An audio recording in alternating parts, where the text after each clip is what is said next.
Good evening, you're now with me, Henry for TVS Nightline. Here are the headlines for tonight.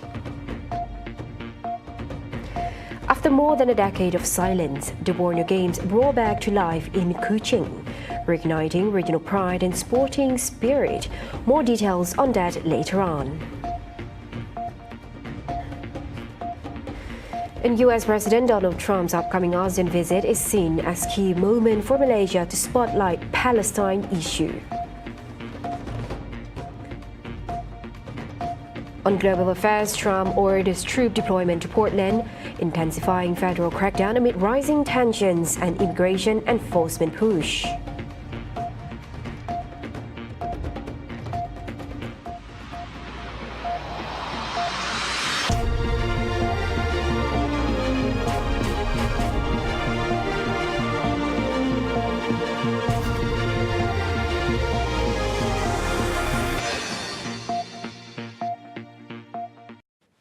Our first headline: after a 12-year hiatus, with the last Borneo Games being held in Labuan in 2013, the Borneo Games make their comeback in Kuching from September 24 to 28. This edition of the Games featured over 1,000 athletes and officials competing across 5 core sports, namely athletics, swimming, badminton, lawn bowls and archery. We have our reporter on site, Cheryl To, for more details. Over to you. All right, thank you, Handy, from the studio. I'm now at PCC Demak, the convention center, for the closing ceremony of Borneo Games 2025, which has almost concluded, actually, and towards the end of the event. If you can see right here behind me, more than 1,000 athletes from 5 contingents alongside with their family gathering over here for the closing ceremony here tonight. Now, a little bit, just to tell you a little bit on the Borneo Games 2025, which enters its closing today. It is seen to be the standard or benchmark for world sports. Now, earlier tonight, we had a speech from Premier of Sarawak, the Deputy Tan Sri Abang Johari Junopeng, who also revealed from sources also as well that Sarawak will co-host the SEA Games 2027 alongside with Kuala Lumpur as well. Now, just a little bit as well, this year, 181 Sarawakian athletes are competing with 30 athletes from Brunei Darussalam, 19 from Kalimantan, 50 athletes from Wilayah Persekutuan, Labuan, and 92 from Sabah.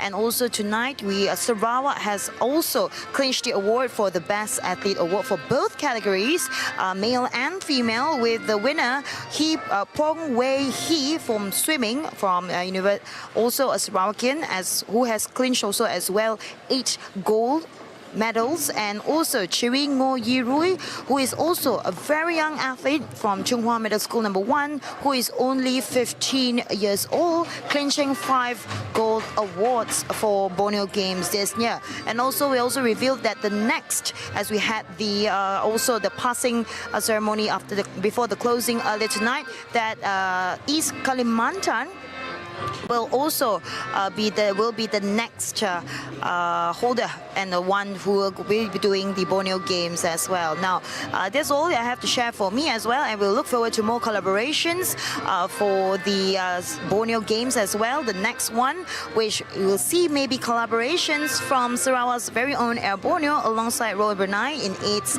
to send out the athletes, and that's a very celebratory victory for all the athletes here tonight. And of course, we hope to see more as we'll spark more tourism. Now over to you, Andy, for the rest of updates for TVS Nightline tonight. All right, thank you, Cheryl, for the update. Now moving on, the bodies of the 3 remaining victims of Friday's boat tragedy in Sungai Kriant near the Kabah Ferry Jetty in Saratok have been found at 8 a.m. this morning. A spokesman for the Sarawak Fire and Rescue Department JBPM Operations Centre said the victims, all Indonesian nationals, have been identified as Karyono, Gunawan Pawadi and Dudianto Yapani. All bodies were transported to the forensic unit of Saratok Hospital for further action. According to a statement by JBPM, the first body was discovered at 7:45 a.m. in Lubot Nibong, roughly 1 kilometer from the jetty. The second and third bodies were found upriver between the Kabah and Kupang areas at 8:40 a.m. and 9:30 a.m. respectively, 3 and 5 kilometers from the jetty. Earlier, On Saturday morning, the body of the boat operator, 25-year-old Muhammad Asfar Sulaiman from Kampong Pusa, had been recovered. With the discovery of all 4 missing individuals, search and rescue operations have now been officially called off. The tragedy occurred last Friday when a boat carrying 10 workers involved in the bridge construction capsized in the Krian River. 6 Indonesian passengers managed to save themselves by clinging to a nearby barge before being rescued by another boat. Those involved in the search and rescue operation included 7 Saratok Fire and Rescue Station personnel, assisted by 2 personnel from the State JBPM K9 unit, together with a tracker dog named Bella. Others involved were 8 Saratok policemen, 6 Saratok Civil Defence Force APM personnel, as well as villagers who mobilized 9 boats with 36 people. Now, U.S. President Donald Trump's upcoming visit to Kuala Lumpur for the 47th ASEAN Summit is viewed as a key opportunity for Malaysia to assert its position on the Palestine issue to a global power.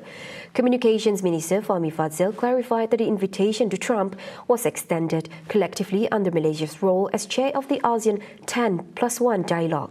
He added that Prime Minister Datuk Seri Anwar Ibrahim is expected to use the occasion to highlight ongoing humanitarian efforts by the global Sumud Flotilla to the US President. Seperti yang pernah kita lihat dan saksikan sewaktu persidangan APEC di San Francisco, Yang Amat Berhormat Perdana Menteri tanpa segan dan silu dengan cukup berani telah menyatakan pendirian tidak berbelah bahagi sokongan padu rakyat Malaysia dan kerajaan Malaysia terhadap negara Palestin dan telah mempertikai sikap hipokrit negara-negara tertentu mengenai keadilan khusus berkait dengan negara Palestin. Jadi sudah pasti ini platform yang baik untuk Yang Amat Berhormat Perdana Menteri juga bercakap terus terang dengan Presiden Amerika Syarikat. On Saturday, Anwar addressed criticism over Trump's invitation, stressing the importance of strategic diplomacy while remaining outspoken on issues of justice. He also reaffirmed Malaysia's continued international respect for its consistent and principled defense of global justice, including its advocacy for Palestine. As such, Fahmi urged all participants of the humanitarian mission to keep producing content and updates to raise awareness among Malaysians on the real developments on the ground. Improving the welfare of Health Ministry personnel, particularly in terms of allowances and incentives, will be a key focus in the upcoming budget 2026. Health Minister Datuk Seri Dr. Zulkifli Ahmad stressed the urgent need to address the increasing workload and patient numbers in public healthcare facilities. Fasiliti, satu hal fasiliti, tetapi yang lebih mustahak adalah service delivery, human resource, ya, dan juga sebagaimana saya memodernkan sistem delivery dengan digitalisasi, dengan EMR, ya, dan juga produk-produk yang lain seumpama pendekatan-pendekatan dalam health financing reform, ya, reformasi pembiayaan kewangan kesihatan. Zulkifli also assured that the Health Ministry will continue to receive strong support from the government in Budget 2026 in strengthening the national healthcare system. He noted that engagement sessions have already been held with the Ministry of Finance and the Ministry of Economy, covering both development and operational expenditure. Kita di tahap akhir sudah membuat semua kementerian membuat engagement MK2 atau Menteri Kewangan kedua dan juga MOF dan juga MOE dari sudut DE development expenditure dan juga MOF dari sudut dipanggil sebagai operational expenditure itu. Saya pun sudah diberi sedikit maklumat tentang bagaimana mereka terus akan memberikan sokongan yang padu kepada Kementerian Kesihatan.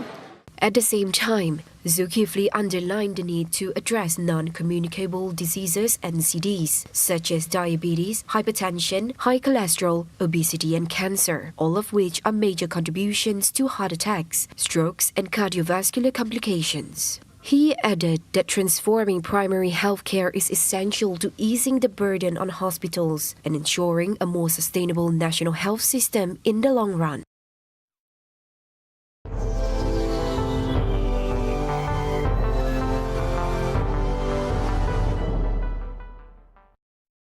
On to global updates, at least 39 people, including 9 children, have died in a crowd crush at a political rally in the southern Indian state of Tamil Nadu.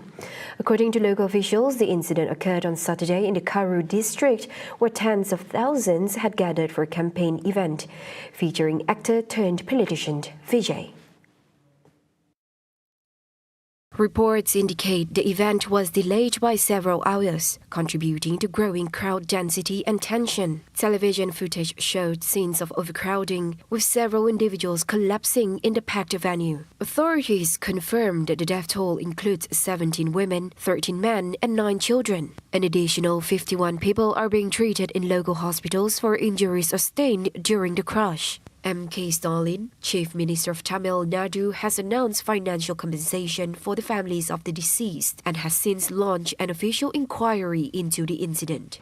இந்த துயரமான சம்பவத்தில் மரணமடைந்திருக்கக்கூடிய அந்த குடும்பத்திற்கு ஒவ்வொருவருக்கும் தலா 10 லட்சம் ரூபாய் வழங்கப்படும். அது முதலமைச்சர் பொது நிவாரணத்திலிருந்து வழங்கப்படும் என்று ஏற்கனவே அறிவித்திருக்கிறேன். காயமடைந்து மருத்துவமனையில் சிகிச்சைக்கு அனுமதிக்கப்பட்டிருக்கக்கூடிய அவர்களுக்கு தலா 1 லட்சம் ரூபாய் வழங்கப்படும் என்று அறிவிக்கப்பட்டிருக்கிறது.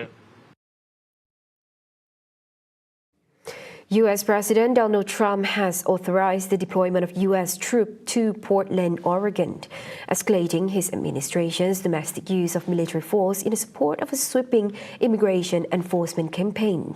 The move marks another instance of federal intervention in cities led by Democratic officials, following similar deployments in Los Angeles and Washington, D.C.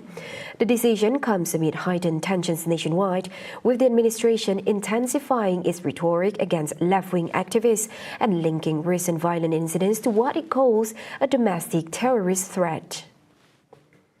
In a statement released on social media, Trump directed the Secretary of War to deploy military personnel to Portland and potentially other locations, citing the need to protect immigration and custom enforcement ICE facilities. ICE, the federal agency at the center of Trump's mass deportation agenda, has faced repeated protests, with demonstrators blocking access to buildings and clashing with federal agents.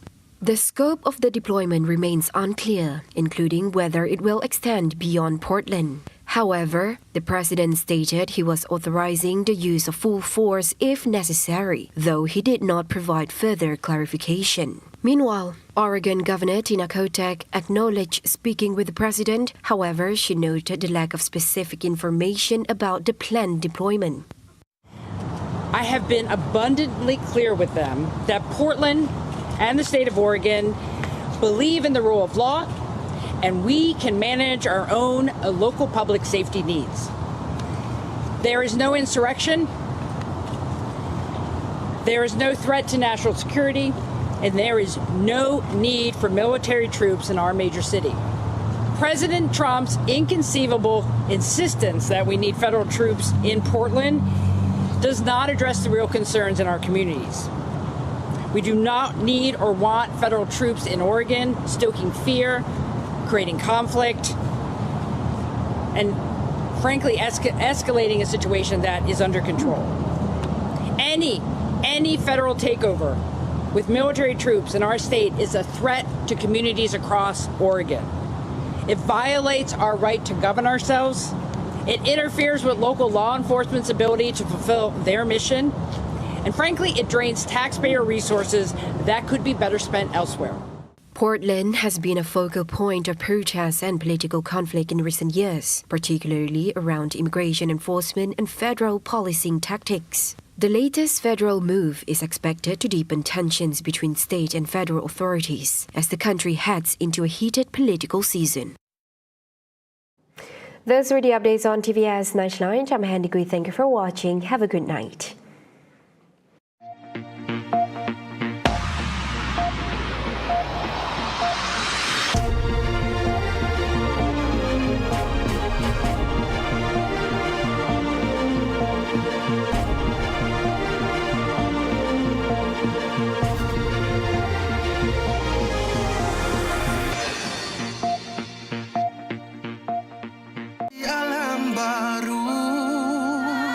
Saksikanlah sensasi.